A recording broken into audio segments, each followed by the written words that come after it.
নমস্কার, দিন দিন প্রতিদিন চ্যানেলে আপনাদের সকলকে স্বাগত। আমার বাবা একজন কবি, তো শ্রী প্রতিম কুমার চক্রবর্তী। আপনারা হয়তো ওনার নাম শুনেছেন। উনি আধুনিক কবিতা লেখেন।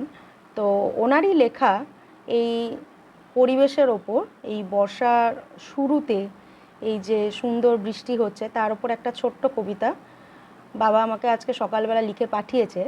তো আমি ওটা পাঠ না করে থাকতে পারছি না আপনাদের সামনে, সেটা আমি পাঠ করে শোনাচ্ছি।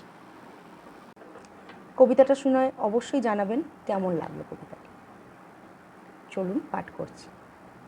একটানা উত্তপ্ত দাবদাহের পর আজ নেমেছে যে অঝোর ধারা, বৃক্ষ সকল তৃপ্তিতে আর আনন্দে আত্মহারা, পাখির দল ভিজছে সদল বলে আনন্দে দিশেহারা, অসহায় পথিক একাকী পথিতে খুঁজে ফেরে সাহারা, বহুদিন বাদে ব্যাঙের দল আজ সাধতে বসেছে গলা, ভেজা কুকুরেরা করে উল্লাস ওদের আশ্রয় গাছতলা, ঝিঝি পোকাদের তর নাহিসয় এখনই জুড়েছে গান, সাপেরাও আজ স্বস্তি পেয়েছে নেমেছে যে তাপমান, সবাই মোরা একসাথে মিলেমিশে যদি থাকি, সবাই সবাইকে রক্ষা করি আর পৃথিবীটাকে ভালো রাখি।